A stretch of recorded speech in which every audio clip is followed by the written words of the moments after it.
Salut à toi, j'espère que tu as la forme parce qu'aujourd'hui je voudrais parler d'un risque dans le secteur des cryptos que beaucoup de personnes sous-estiment quand elles vont vouloir par exemple faire des swaps, utiliser des bridges. Alors ce risque, lequel c'est? C'est tout simplement celui des bridges en lui-même et je dirais même plutôt des actifs bridgés. Alors je suis sûr par exemple que si tu as déjà fait des swaps sur des DEX ou des agrégateurs de DEX, tu as dû peut-être déjà voir apparaître un actif plusieurs fois. Par exemple, tu vas aller chercher de l'USDC et tu vas avoir différentes formes d'USDC. Alors si dans certains cas, ça peut être en effet des arnaques, dans d'autres, ça va être surtout des actifs bridgés. Donc dans cette vidéo, je vais t'expliquer ce que sont ces actifs bridgés, comment ils sont émis et surtout, on va parler des risques qu'il y a autour parce qu'il y a beaucoup de personnes qui en utilisent mais qui ne comprennent pas du tout les risques qu'il y a derrière. Alors avant de commencer, je tiens à préciser que j'ai déjà fait une vidéo sur les bridges, donc elle sera très complémentaire par rapport à celle-ci si tu souhaites savoir par exemple comment les utiliser, etc. Mais bon, pour le besoin de cette vidéo, je vais quand même réexpliquer rapidement ce qu'est un bridge et surtout comment ça fonctionne parce que sinon, on aura du mal à comprendre ce que sont ces fameux actifs bridgés. Donc un bridge, qu'est-ce que c'est? C'est tout simplement un protocole qui va permettre de passer des actifs d'une blockchain A à une blockchain B.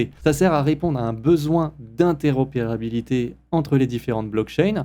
Alors, pour le dire plus simplement, comme son nom l'indique, en français, c'est juste un pont entre les différentes blockchains. Alors, comment fonctionne un bridge maintenant? Alors déjà, il est important de comprendre que ce n'est pas réellement comme un pont dans la vie où une voiture, par exemple, va pas pouvoir passer d'un endroit A à un endroit B comme ça. En réalité, ça va fonctionner différemment et je vais t'expliquer ça avec un exemple, ça sera beaucoup plus simple. Donc, imaginons que j'ai 100 USDC que je souhaite faire passer d'une blockchain A à une blockchain B. Alors ce qui va se passer du coup, c'est que je vais utiliser un bridge et je vais déposer mes 100 USDC dans un smart contract du bridge. Donc ce qui va se passer, c'est que mes 100 USDC vont être bloqués avec d'autres et pendant ce temps-là, le bridge sur la blockchain B va émettre une représentation de ces 100 USDC. Donc dans mon exemple, on va appeler ça des USDC B, donc le B c'est pour bridger. Donc ces USDC B en fait, ce sont tout simplement, tu l'auras compris, des actifs synthétique. C'est une représentation de ce que j'ai déposé dans le smart contract du bridge. Alors maintenant, si je souhaite faire demi-tour et récupérer mes vrais USDC,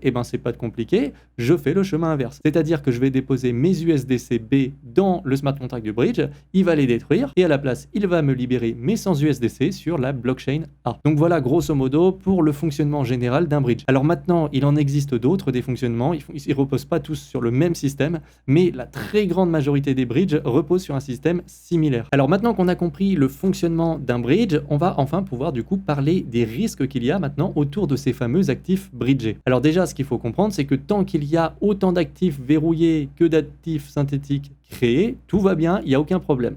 Maintenant, la question qui demeure, c'est que se passe-t-il si quelqu'un arrive à détourner l'utilisation du smart contract du bridge pour par exemple émettre beaucoup plus d'actifs synthétiques ou alors tout simplement directement dérober les actifs qui sont verrouillés? Et bien la réponse, je pense que tu l'as déjà, ça se termine très mal. Et des hacks comme ça, le problème c'est qu'il y en a eu beaucoup. On ne compte plus le nombre de bridges aujourd'hui qui se sont déjà fait hacker. Et je t'assure que c'est vraiment pas une exagération. Ça, ce genre de hack sur la DeFi, c'est peut-être une des choses les plus probables qui peut arriver. Donc quand tu utilises un bridge ou que tu as juste des actifs bridgés, fais très attention parce que tu t'exposes clairement à ce risque-là. Et il y en a beaucoup qui se sont mordus les doigts là-dessus. Alors maintenant, on va quand même parler des solutions potentielles qui peut exister pour éviter ce genre de problème. Alors la première, c'est tout simplement d'éviter d'utiliser des actifs bridgés, tu l'auras compris, c'est plus simple. Ou alors, si on n'en prend qu'une toute petite partie dans notre portefeuille. Alors je vais pas te dire combien tu dois avoir, etc. Je suis pas ton père ni conseiller financier, ça c'est à toi de le déterminer en fonction de ton profil d'investisseur, du risque que tu es prêt à tolérer, etc.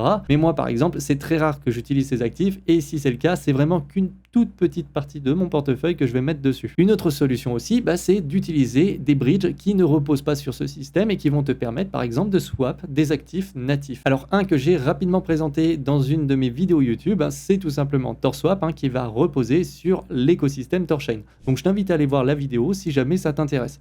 Alors je pense que peut-être qu'un de ces quatre, je referai une vidéo beaucoup plus détaillée pour expliquer le fonctionnement de Torchain parce que honnêtement c'est un projet que j'affectionne particulièrement parce qu'il répond vraiment à ce besoin d'interopérabilité entre les différentes blockchains et qui permet réellement de swapper des actifs natifs sans avoir à les swapper, avoir des actifs synthétiques, etc.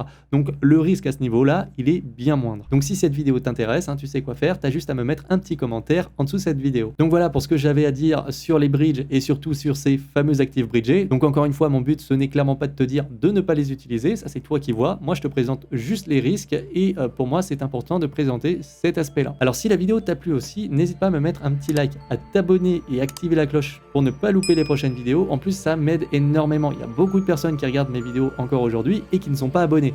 Donc un grand merci à chaque fois à toutes les personnes qui le font, ça fait vraiment chaud au cœur. Allez, j'ai déjà bien trop parlé là-dessus, je te dis à la prochaine, ciao.